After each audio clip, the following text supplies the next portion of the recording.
Mas como eu disse, este é um domingo de novos inícios e hoje à noite começaremos uma nova série de mensagens em um dos livros mais ricos, mais densos e mais exigentes de toda a Bíblia, mas eu creio que é um dos livros mais indispensáveis da vida cristã, porque creio eu que nenhum crente pode entender a mensagem do Antigo Testamento e o seu cumprimento na pessoa de Jesus sem estudar a carta aos Hebreus. Nós vamos caminhar aqui semana a semana, capítulo por capítulo, versículo por versículo desta carta preciosa. E pelas minhas contas, começaremos hoje e devemos terminar lá para a Páscoa do ano que vem. Então, não temos pressa, queremos esmiuçar o texto e absorver tudo o que ele tem para nos ensinar. Então abra comigo a sua Bíblia, bem próximo do fim do Novo Testamento, na carta aos Hebreus, capítulo 1, para a leitura da abertura desta carta, os versículos 1 a 4. Teremos tempo somente hoje para estes 4 primeiros versículos. Hebreus capítulo 1, versículos 1 a 4. E tendo encontrado o texto, fique de pé comigo em reverência à leitura da palavra do Senhor.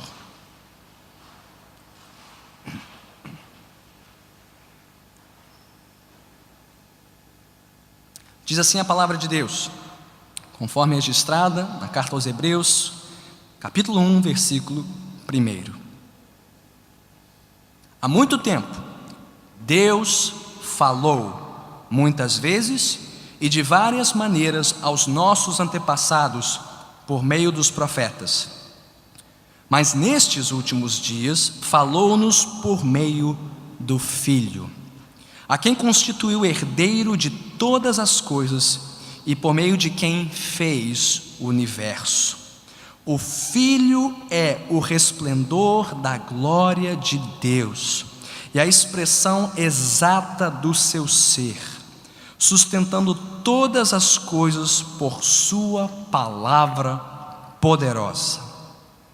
Depois de ter realizado a purificação dos pecados, Ele se assentou à direita da majestade nas alturas, tornando-se tão superior aos anjos, quanto o nome que herdou é superior ao deles. Louvado seja o Senhor pela sua palavra. Oremos. Senhor bendito, Tu já falaste tantas vezes, de tantas maneiras ao Teu povo, em tantas gerações da história. E louvamos o Teu nome porque nós também recebemos, ó Pai, a transmissão da Tua gloriosa mensagem que atravessa os séculos. Te louvamos porque Tu falaste a nós por meio do Teu Filho e viemos aqui hoje ouvir a Tua voz. Fala, Senhor. Fala, Senhor, pois os Teus servos estão desejosos por Te ouvir novamente. Ó Senhor, dá-nos ouvidos para compreender e receber a Tua palavra com humildade, com submissão, com rendição. Mas também, Senhor, desvenda os nossos olhos para contemplarmos as maravilhas da grandeza daquele que é merecedor de toda a honra, toda a glória e todo o louvor, Teu santo Filho Jesus Cristo, que vive e reina para todo sempre. Senhor, que as palavras da minha boca e a meditação do meu coração sejam agradáveis a Ti nesta noite, e que por meio delas o Teu povo seja consolado, encorajado e edificado. Para o louvor da Tua glória te pedimos, em nome de Cristo Jesus. E que o povo de Deus diga amém. Amém. Podemos sentar.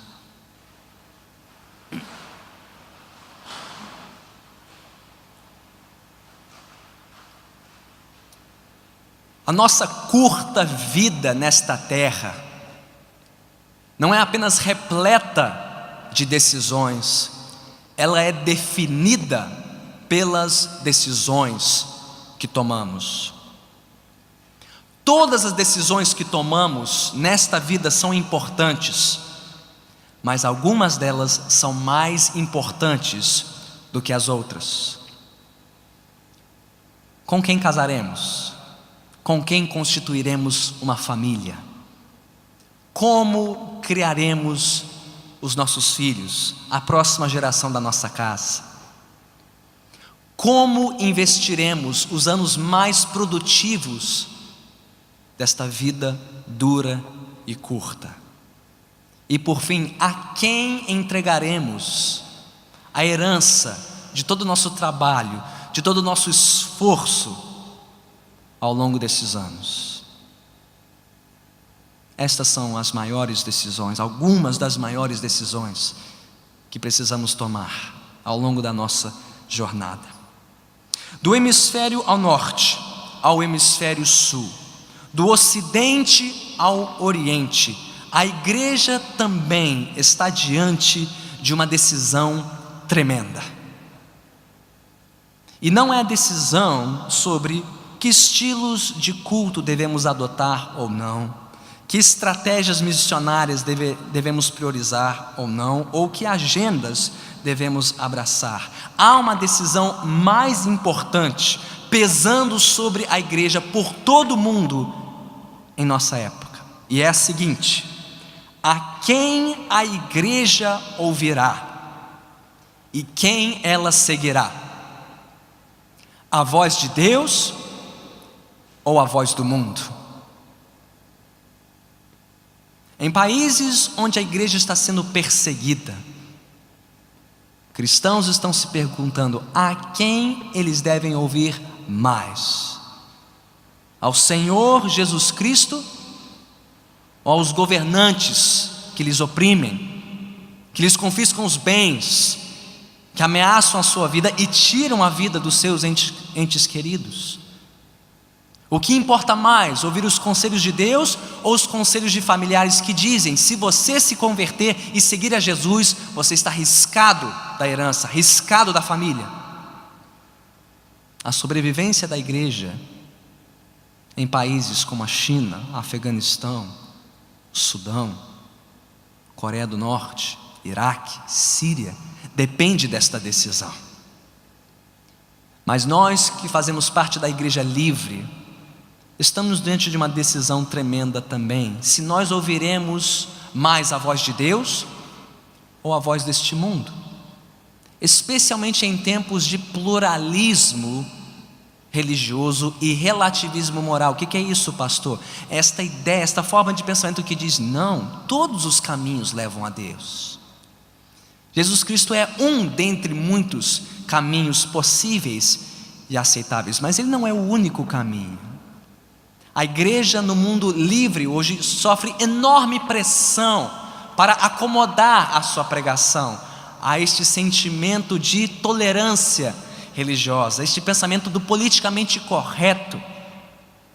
E não só no nosso credo, mas também na nossa conduta, como nós definimos casamento, gênero, o que é certo e errado, o que é aceitável ou não aos olhos de Deus. A igreja hoje no mundo livre está debaixo de uma enorme pressão para se adequar às sensibilidades e preferências dos homens, mais do que a voz de Deus. Diante desta encruzilhada, a decisão dessa geração influenciará não só os rumos da igreja do presente, como também o rumo das próximas gerações. E meus irmãos e minhas irmãs, pelas decisões que nós tomarmos hoje, os nossos filhos e netos ou nos abençoarão ou nos amaldiçoarão. Como bem disse Charles Spurgeon há mais de 100 anos, quando a sua igreja, sua denominação estava diante de uma encruzilhada de seguir ou não as preferências da cultura, ele disse: se nós virarmos para a direita e obedecermos a Deus, os nossos filhos nos abençoarão. Se virarmos para a esquerda e ouvirmos ao mundo, os nossos filhos nos amaldiçoarão. Toda a geração da igreja, em todo lugar, em todo canto desta terra, precisa tomar esta decisão: quem ela ouvirá? Quem ela seguirá? Quem importa mais, Deus ou o mundo? Porém, esta não é a primeira, nem a única vez em que a igreja se viu numa encruzilhada e diante de uma decisão de tamanha magnitude. Quando nós abrimos a carta aos Hebreus, nós nos deparamos com um grupo de pessoas que também estavam numa encruzilhada, que tinham que escolher entre Deus ou o mundo, entre agradar as pessoas ao seu redor ou agradar ao Senhor da igreja.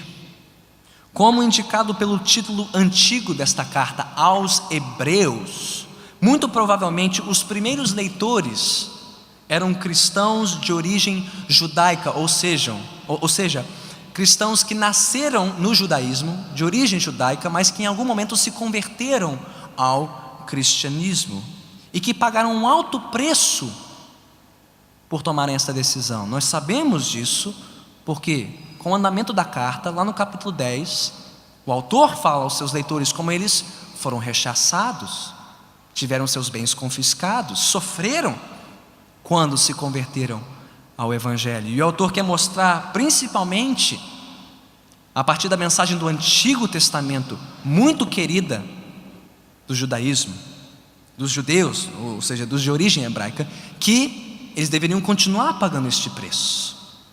Porém, com o passar do tempo, passados vários anos da sua conversão, esses judeus cristãos ou hebreus convertidos ao cristianismo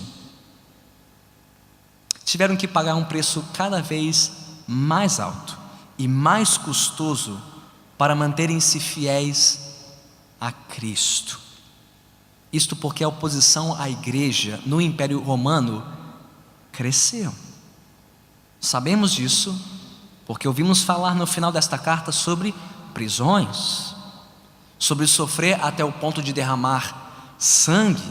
Ouvimos bem próximo da conclusão da carta que um dos líderes da igreja de Timóteo acabara de ser solto da prisão. Havia rumores de mais prisões, mais oposição, e se os intérpretes estiverem certos, que dizem que defendem a ideia de que os primeiros leitores desta carta vieram da Itália, provavelmente moravam em Roma, isso por conta da citação lá no versículo 24 do capítulo 13, dos irmãos da Itália que lhe enviavam saudações. Se eles estavam lá próximos da sede do Império Romano, sob o trono de Nero, então eles estavam na mira do inimigo, estavam lá na linha de frente, seriam os próximos a pagarem o preço, um alto preço, por confessarem a Jesus. O que aconteceu? Alguns desses cristãos de origem judaica decidiram se afastar da igreja, se afastar dos encontros cristãos. Sabemos disso porque o capítulo 10, versículo 25 diz isso. Não deixem de se reunir como igreja, como é o costume de alguns. Alguns estavam se afastando para se proteger e estavam se associando novamente ao judaísmo, voltando para as sinagogas onde eles costumavam cultuar a Deus, se associando novamente a todo o sistema sacrificial do judaísmo. Por quê?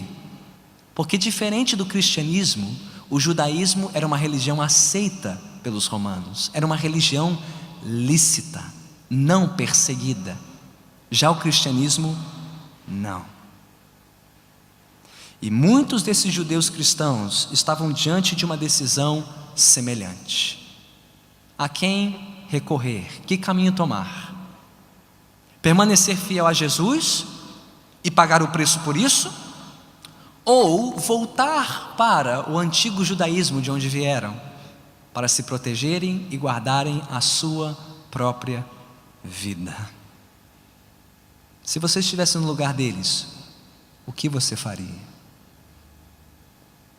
Você permaneceria firme com outros cristãos judeus? Iria até o fim? Pagaria o último, o maior preço por amor a Jesus? Ou se protegeria, pensaria em você e nos seus filhos, na sua família, e voltaria para a proteção da religião judaica.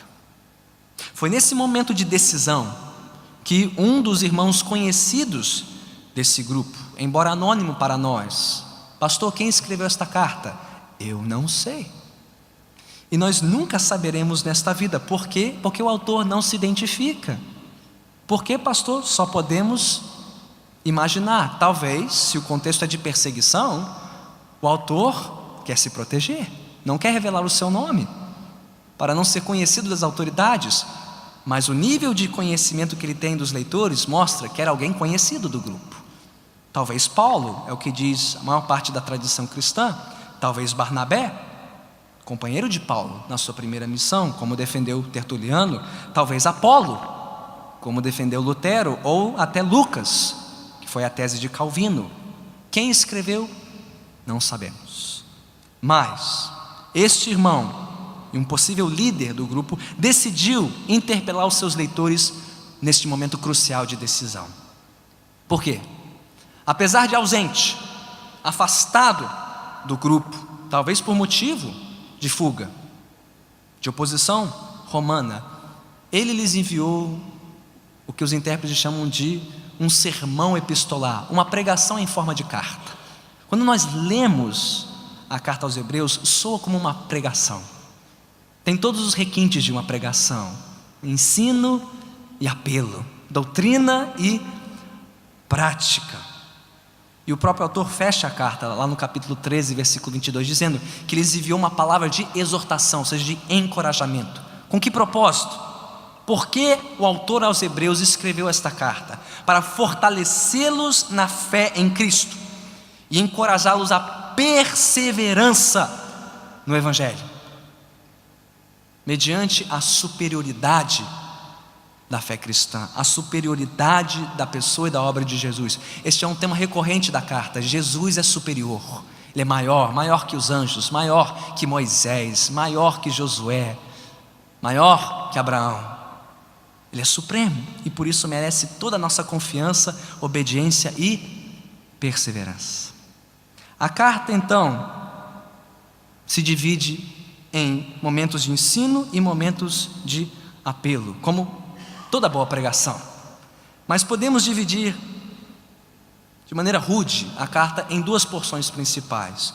Do capítulo 1 até metade do capítulo 10, versículo 18, temos um ensino sobre a superioridade de Cristo. E é ali que gastaremos a maior parte do nosso tempo. Mas, no final da carta, a partir do versículo 19 do capítulo 10 até o fim, veremos a exortação à fé e à perseverança em Cristo. Então, ensino e exortação, doutrina e prática, num sermão em forma de carta a um grupo que precisava tomar uma decisão radical. Então eu pergunto a todos que estão aqui: há alguém aqui entre nós desejoso por saber por que o cristianismo é o caminho superior a todos os demais? Há alguém aqui frio na fé e fraco no amor, que precisa de um novo vigor, de novo encorajamento para a sua caminhada com Cristo? Alguém aqui entre nós assim? Ou há alguém aqui duvidoso quanto à sua permanência no caminho de Jesus e que está dividido na sua lealdade entre Deus e o mundo? Se você se encaixar em qualquer um desses grupos ou em todos eles, saiba, você está no lugar certo, diante do livro certo, a carta aos Hebreus. E o nosso dever e privilégio nas próximas semanas será este: de nos debruçarmos sobre a mensagem aos Hebreus, para termos a nossa fé encorajada, nosso amor fortalecido, nossa esperança aguçada e, creio eu, sairemos daqui perseverando mais nos caminhos de Jesus. É isso que queremos, é por isso que você está aqui. Vamos adiante, vamos em frente. Hebreus capítulo 1, versículos 1 a 4. Chega de introdução, vamos para o conteúdo da mensagem. E Hebreus começa com um tremendo cartão de visitas. O prólogo, a apresentação da carta, versículos 1 a 4.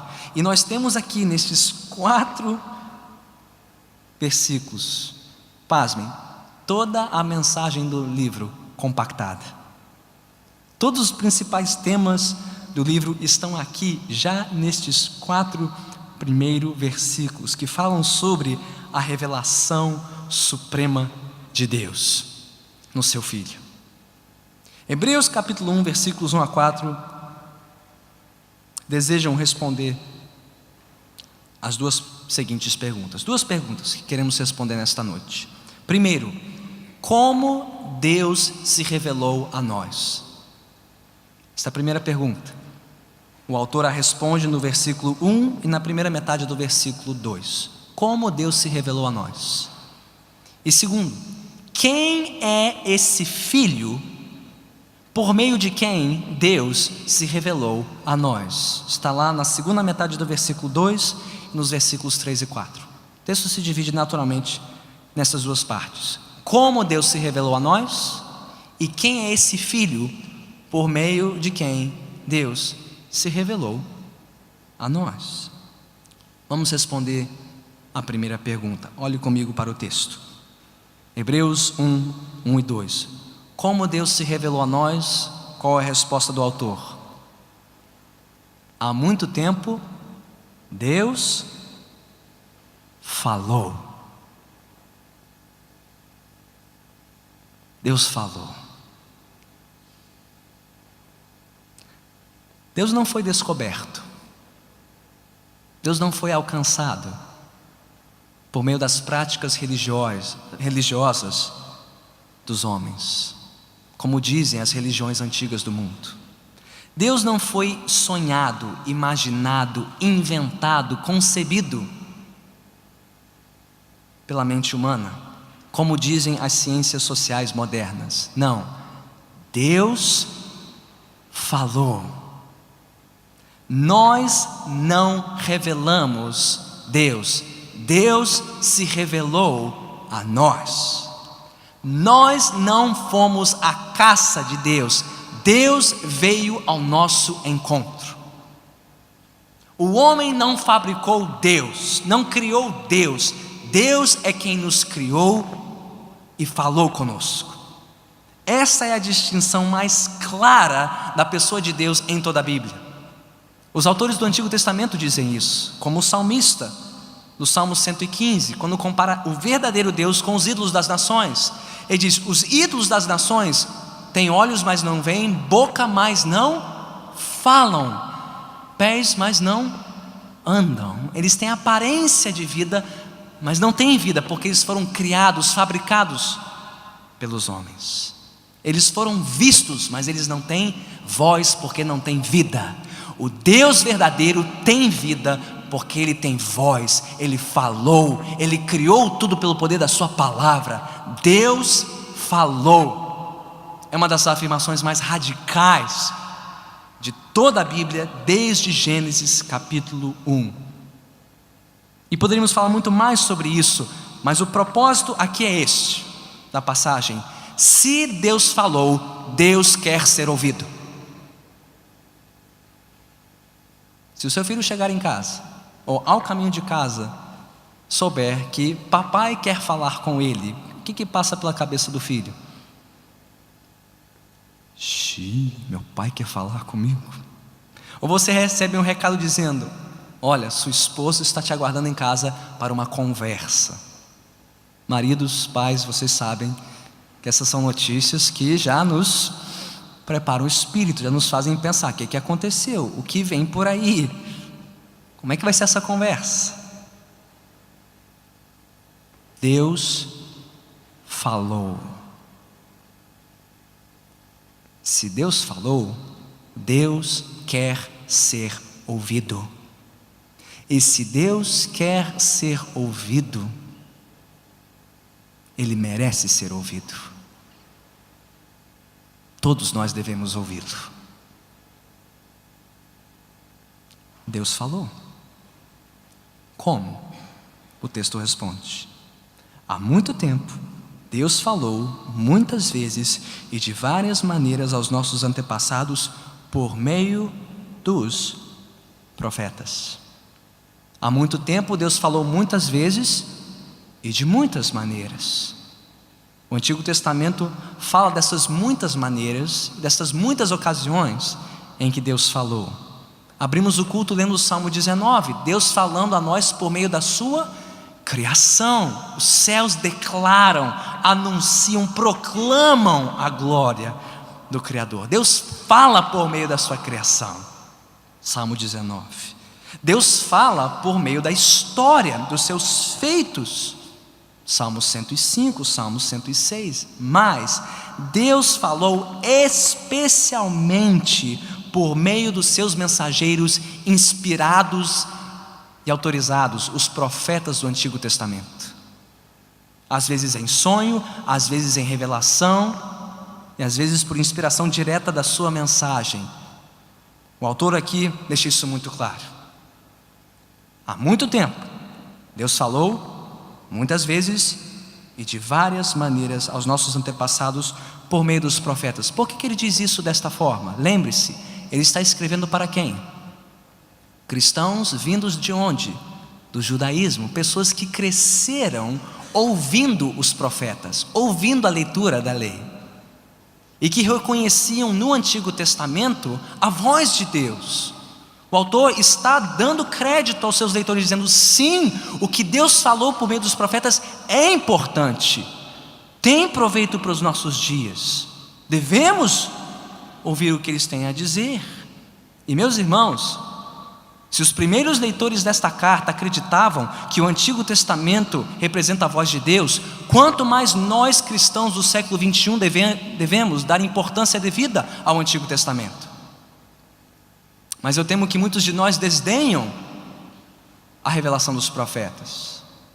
Eu não estou falando aqui de hereges que simplesmente rasgam as páginas do Antigo Testamento e dizem que isso não é revelação de Deus.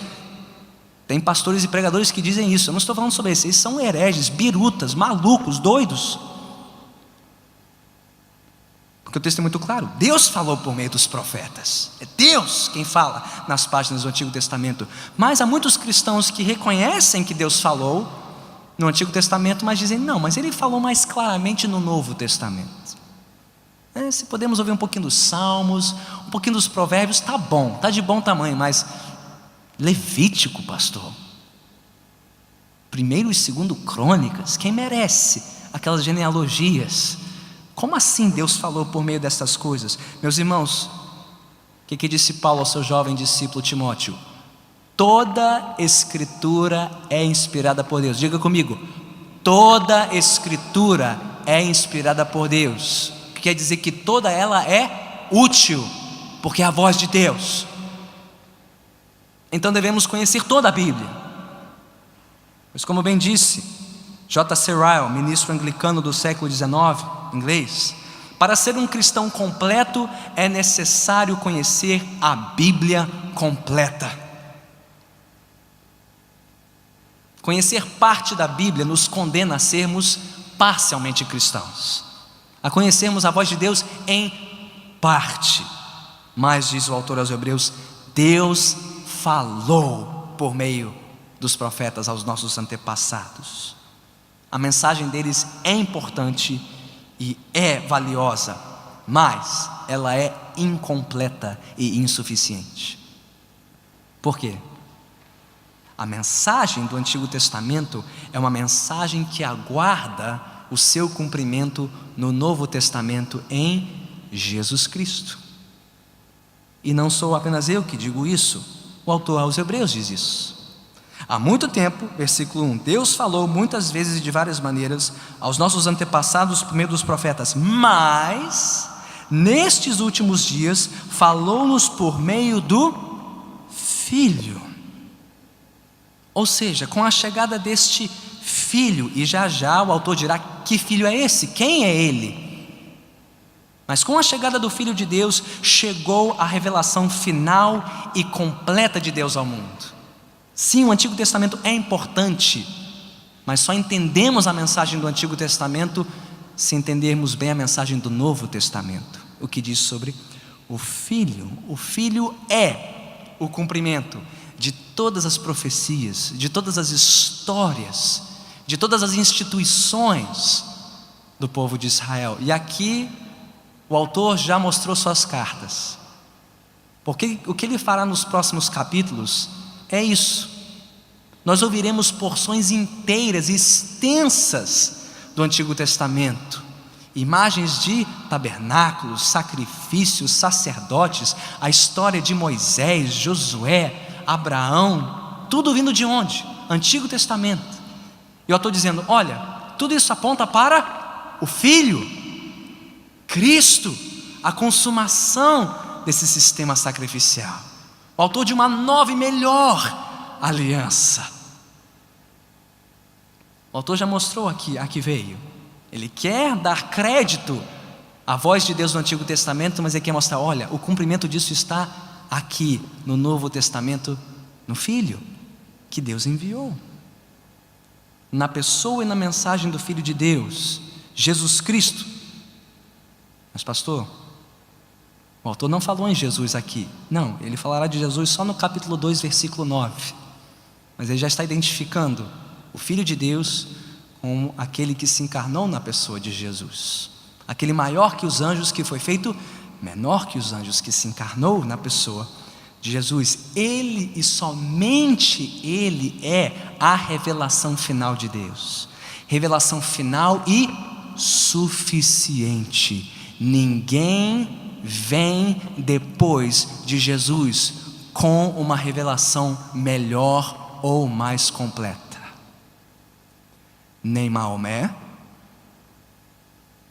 profeta do Islã, nem Buda, Siddhartha Gautama, profeta do budismo, nem o Papa, o porta-voz inspirado, diz a tradição católica romana, nem Ellen White, profetisa fundadora, falsa profetisa fundadora do Adventismo, nem Joseph Smith, profeta fundador dos Mormons, do mormonismo, nem Charles Russell, profeta fundador dos Testemunhos de Jeová, e nem Allan Kardec, falso profeta fundador do espiritismo kardecista.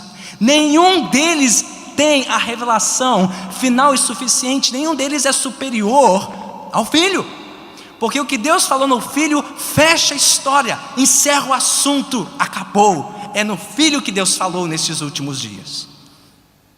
E que ninguém ouse dizer que sabe mais que o Filho, porque se Deus falou por meio do Filho, é o Filho que devemos ouvir. O que o Pai disse para Pedro, Tiago e João no Monte da Transfiguração? Este é o meu Filho, de quem me agrado, ouçam-no. Ouçam somente o Filho e mais ninguém. Ninguém mais que diz falar em nome de Deus. Se Deus falou plenamente, suficientemente e finalmente por meio do seu Filho, os nossos ouvidos pertencem a Ele e a mais ninguém. E você está ouvindo quem? A quem você está dando ouvidos? Porque se Deus falou por meio do Filho, é o Filho que devemos ouvir e nada mais. Todos aqueles que falam agora em nome de Deus se reportam ao Filho. Então já respondemos a primeira pergunta. Como Deus se revelou a nós? Por meio do seu Filho. Antes por meio dos profetas, agora nesses últimos dias, nesta nova etapa da história, por meio do Filho. Mas isso nos leva à segunda pergunta da noite. Quem é o Filho? Quem é esse Filho? Por meio de quem Deus se revelou e por que devemos ouvi-lo? O autor responde a pergunta na segunda metade do versículo 2, nos versículos 3 e 4. E fazendo uma simples conta aqui, você verá que o autor diz nada menos que 7 coisas sobre o Filho. Todas as vezes que encontrarmos 7 ocorrências na Bíblia, isso deve nos chamar a atenção, porque 7 é um número de completude, de perfeição.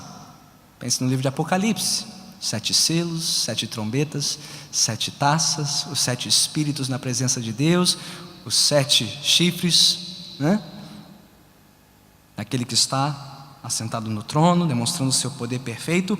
Hebreus diz 7 coisas sobre o Filho, nos mostrando a sua credencial perfeita, completa. Olhe comigo para o texto, a partir do versículo 2.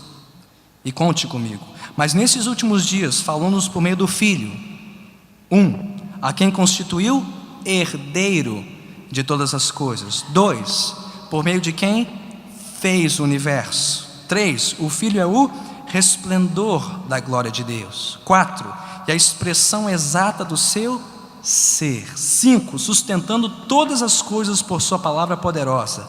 6, depois de ter realizado a purificação dos pecados. 7, ele se assentou à direita da majestade nas alturas, tornando-se tão superior aos anjos, quanto o nome que herdou é superior ao deles. Aqui estão as credenciais do Filho. Por que devemos ouvi-lo? Porque ele tem as credenciais completas, perfeitas. O seu currículo é sem igual. Mas podemos aqui organizar essas credenciais em pelo menos 3 grupos de características. Vemos aqui o status do Filho, a obra do Filho e a pessoa do Filho. Primeiro, o status real do Filho. O que diz o versículo 2, segunda metade? O Filho a quem constituiu herdeiro de todas as coisas. O que é um herdeiro? O que é um herdeiro? Ele é o recipiente legítimo da herança do seu pai. Aquele que tem as credenciais necessárias para receber o quê? O patrimônio, a herança, o nome, para levar o legado do nome da geração anterior por mais uma geração. O autor está dizendo, só tem um filho que tem essa autoridade, que tem esse status, é o Filho de Deus. Não porque ele é menor que o pai, veremos isso logo adiante, mas porque Deus o constituiu, Deus o nomeou, Deus o reconheceu como o seu herdeiro legítimo sobre todas as coisas, todo o universo, tudo o que há. Como sabemos disso? Bem, pule para o fim da passagem, lá para o versículo 3. Depois de ter realizado a purificação dos pecados, ele se assentou à direita da majestade nas alturas, tornando-se tão superior aos anjos quanto o nome que herdou. Olha lá o tema de herança. Este filho herdou de Deus um nome superior a todo nome. Como? O autor diz, fazendo a purificação dos pecados. 3 palavras, mas que Hebreus vai levar o resto da carta para desembrulhar. Que pecados, que purificação, por meio de que sacrifício? O autor responderá, mas ele já está dizendo, olha, esse herdeiro, por meio de quem Deus falou, ele veio com um propósito. Fazer purificação de pecados, morrer, sangrar, oferecer-se em sacrifício para comprar para si um povo. E Deus o ressuscitou. Deus reconheceu o seu sacrifício e o elevou às alturas, onde ele está sentado à direita da majestade. O que senta à direita de um rei é aquele que é reconhecido como o seu herdeiro, detentor do seu poder, da sua autoridade. Fala de alguém reconhecido, exaltado e de uma obra completa. O autor já está dizendo, por que o filho é o herdeiro?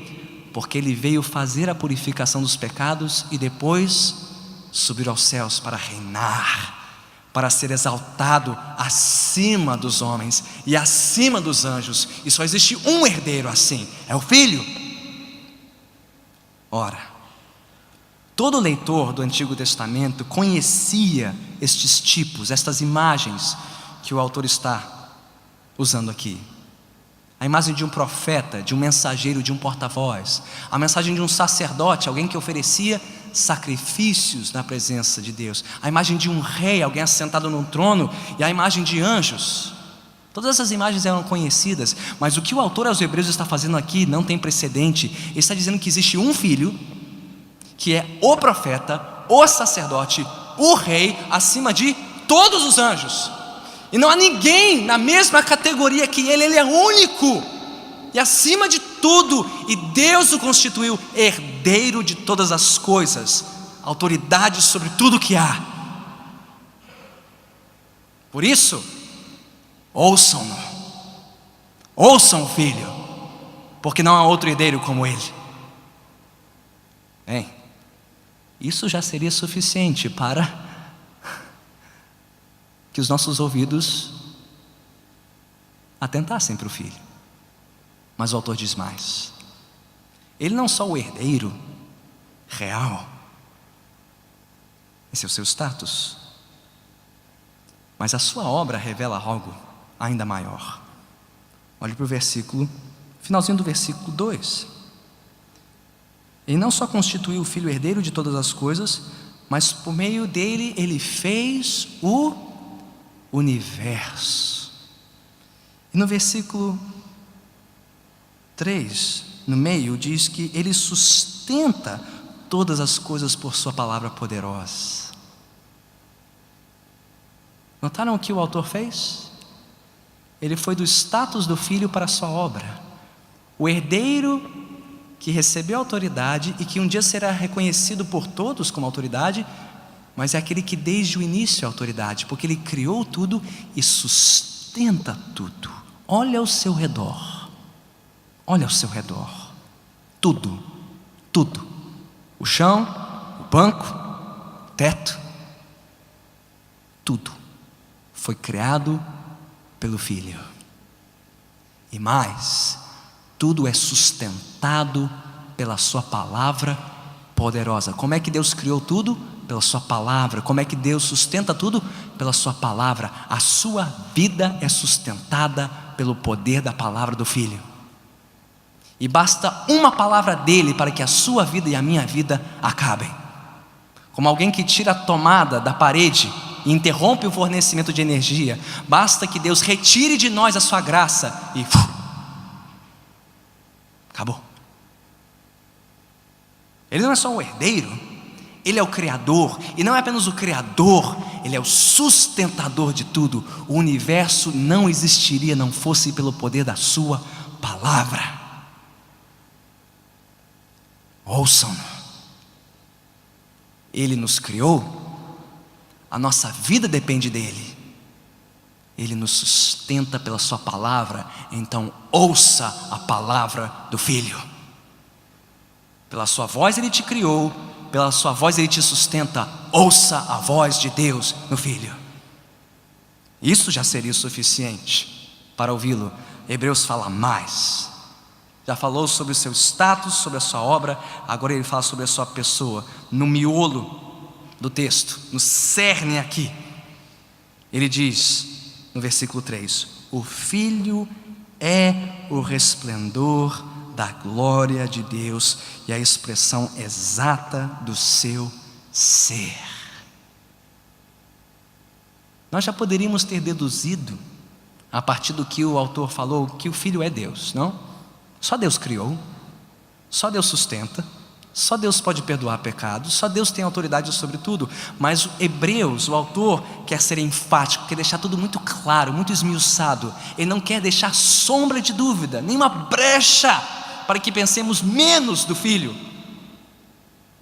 Se restou alguma dúvida, diz o autor, o Filho é o resplendor da sua glória. Como alguém que olha para o sol e é ofuscado pelo brilho deste sol. Se tão somente olharmos para o Filho, veremos nele a mesma glória que há no Pai, em Deus. Esta imagem foi tão forte na mente dos primeiros leitores da Bíblia, que foi uma das imagens prediletas dos pais antigos, ao falarem sobre Jesus.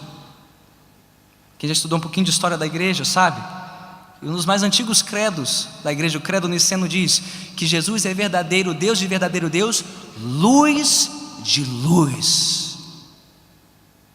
Assim como os raios do sol são inseparáveis do sol, o Filho é inseparável de Deus. Ele é o resplendor, o refulgor da glória deste Deus. E mais, ele é a expressão exata do seu ser, a impressão fiel e fidedigna do seu caráter. A imagem aqui é de um selo que colocado sobre a cera quente deixaria na cera a imagem exata, a representação fiel daquele selo. Diz o autor, o Filho é a expressão exata, a representação fiel de Deus em seu caráter e em sua essência, ou seja, coexistente, coeterno, coigual, luz de luz, verdadeiro Deus de verdadeiro Deus. Esse é o Filho por meio de quem Deus falou, por meio de quem Deus se revelou, o herdeiro, profeta, sacerdote, rei, criador, sustentador, luz de luz, verdadeiro Deus de verdadeiro Deus. Ouvi-lo é sabedoria e vida, ignorá-lo é tolice e morte. E não há terceira opção. Ou ouvimos o Filho para a nossa vida, ou ignoramos e abandonamos o Filho para a nossa morte. Era isso que os hebreus precisavam ouvir no momento de decisão, e é isso que a igreja precisa ouvir hoje em pleno século 21. Os nossos ouvidos precisam voltar-se para o Filho, porque não existe outro como Ele. Agora, meus irmãos, no mundo em que vivemos, como dissemos, tempos de tolerância religiosa, do politicamente correto, pluralismo religioso, relativismo moral, não é bem assim, não existe um só caminho, não existe uma só religião, você tem a sua, eu tenho a minha, e lá no fim todos os caminhos levarão a Deus. Nós não podemos nos acomodar, não podemos nos acanhar, e não podemos nos acovardar. Não podemos afirmar em sã consciência, à luz do que acabamos de ouvir, que Jesus é apenas um caminho dentre muitos. Nem tampouco apenas o meu caminho, ou a minha religião. O texto permite apenas uma conclusão: Jesus, o Filho de Deus, é o único caminho, a única verdade e a única vida. Pastor, não dá mais para falar isso nesses dias. Por que não? Pastor, isso vai soar arrogante. Pessoas vão nos acusar de intolerância religiosa, de sermos pessoas bitoladas, míopes, antigas, ultrapassadas. Meus irmãos e minhas irmãs, não estamos tratando aqui nem de arrogância, nem de intolerância religiosa. Nós não estamos dizendo que as pessoas não possam ter a sua religião, o seu credo e a sua liberdade para expressar a sua religião. Mas daí para dizer que todas as religiões são iguais e todos os credos são igualmente verdadeiros, é um enorme passo. Dizer que Jesus Cristo é o único caminho, a única verdade e a única vida não é um ato de arrogância e intolerância. Biblicamente falando, é um ato de humildade e submissão. Porque se Deus fala em sua palavra que somente se revelou por meio do Filho, então nós humildemente nos curvamos diante da autoridade do Rei e dizemos: só Ele é o caminho, a verdade e a vida. Nós não inventamos essa verdade, nós não descobrimos essa verdade veio até nós. Deus falou, Deus veio por meio do seu Filho para nos perdoar os nossos pecados e para nos fazer reinar com Ele. Isso não é arrogância, isso não é intolerância, é um ato de extrema humildade e de rendição. Eu não tenho outra opção senão dizer, diante do que a Bíblia diz, que Jesus é o único caminho, a única verdade e a única vida. Agora, discordar disso é arrogante e é uma afronta à glória de Deus. Porque dizer que Jesus é só um caminho, uma verdade e uma vida é acusar Deus de ser mentiroso. É dizer que Deus errou e que o autor aos Hebreus errou, dizendo que Deus só se revelou por meio do Filho. Isso sim é arrogante. E dizer que a Bíblia não pode dizer o que ela diz é a extrema arrogância deste mundo que precisa se arrepender dos seus pecados. E é por isso que a igreja precisa pregar que Jesus é o único caminho, a única verdade e a única vida, para que os pecadores se arrependam da sua arrogância, do seu orgulho e da sua prepotência, querendo calar a voz de Deus e das Escrituras. Isso é um ato de coragem e de submissão às ordens do rei. Agora, como falaremos isso? Pode ser humilde ou arrogante. Mas o fato de dizer isso não é em si mesmo um ato de arrogância. Dizer que Jesus é o único caminho, porque esta é a única opção que a Bíblia nos dá. Divergir dela é loucura, é tolice, é vaidade. Agora,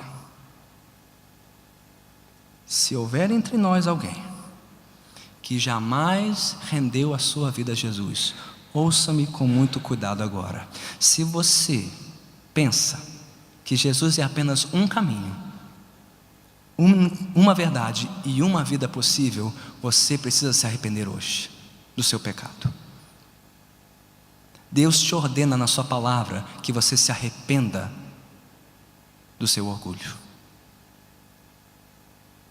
E não sou eu que digo isso, é o próprio Filho de Deus.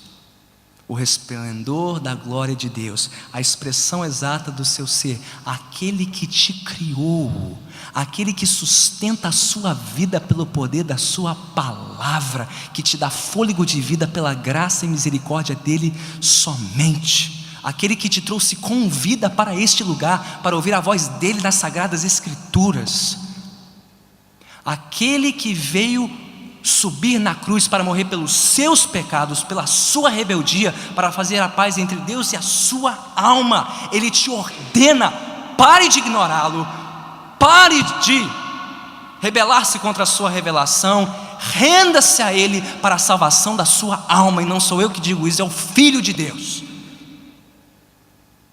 O Rei chama pecadores hoje para virem aos pés do Calvário e se arrependerem do seu orgulho, da sua vaidade, e dizer: Cristo, só o Senhor é o caminho, só o Senhor é a verdade, só o Senhor é a vida. Perdoa-me por pensar o contrário por tantos anos da minha vida.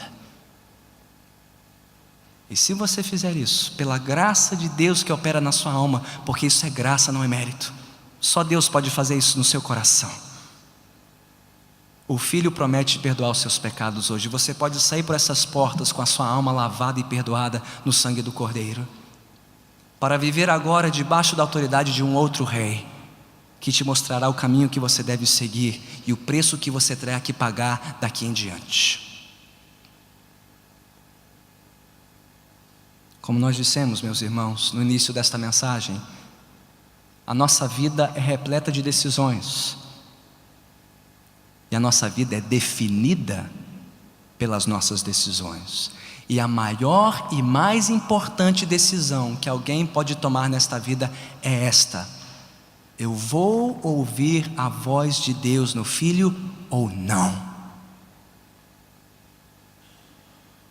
Se você disser não nesta noite, não há esperança para você.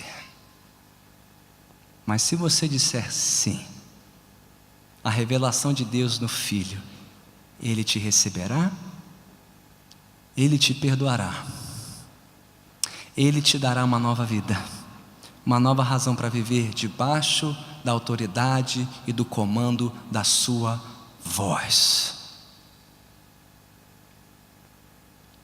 Vamos nos render à voz do Filho nesta noite, mais uma vez, e todos os dias desta vida até o fim, até que ouçamos da sua boca: bem feito, servo bom e fiel, entra no descanso do seu Senhor. Vamos orar.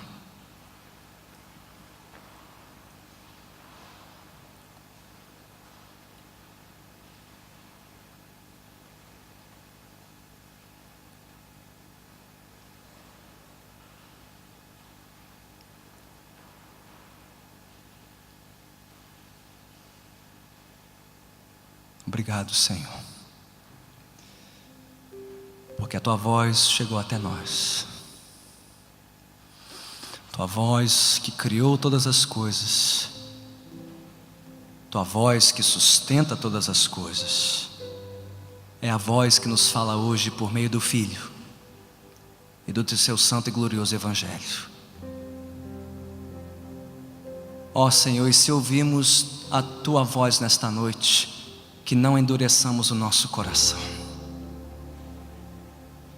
que não nos rebelemos mais contra a Tua voz, mas que esta noite seja uma noite de rendição, de entrega, de submissão à voz do Filho, a quem o Senhor constituiu herdeiro de todas as coisas, aquele que veio fazer a purificação dos pecados por meio do seu sangue, mas que ressuscitou e agora está à Tua destra, intercedendo por nós. Aquele que é o resplendor da Tua glória, Senhor, a expressão exata do Teu ser. É a Ele que viemos nos render nesta noite. Para alguns talvez pela primeira vez, e por estes eu peço, Senhor, converte os seus corações. Mude a inclinação das suas almas de uma inclinação rebelde e resistente para uma inclinação rendida e entregue à Tua voz poderosa.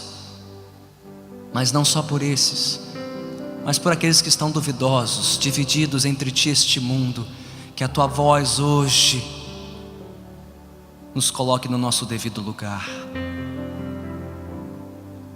e nos mostre, Senhor, que nós somos servos Teus, comprados por Ti para sermos herdeiros com o Filho, para sentarmos aos Teus pés e aprendermos mais e mais de Ti. Senhor, que nunca nos cansemos de ouvir a Tua voz, nunca nos cansemos de ouvir a Tua palavra e de proclamar esta palavra com coragem e graça para um mundo perdido nos seus pecados. Ó Senhor, nos rendemos à Tua palavra nesta noite, com contrição, com arrependimento, mas com amor, alegria e ação de graça. Obrigado, Senhor. Obrigado pela Tua palavra, viva e eficaz. Conduze-nos por esta palavra, conduze-nos nesta vida, pelo poder da Tua voz, que tudo criou e tudo sustenta, inclusive a nós. E Te daremos por tudo isso toda a honra, toda a glória e todo o louvor, em nome de Cristo Jesus. E aqueles que assim concordam, digam amém.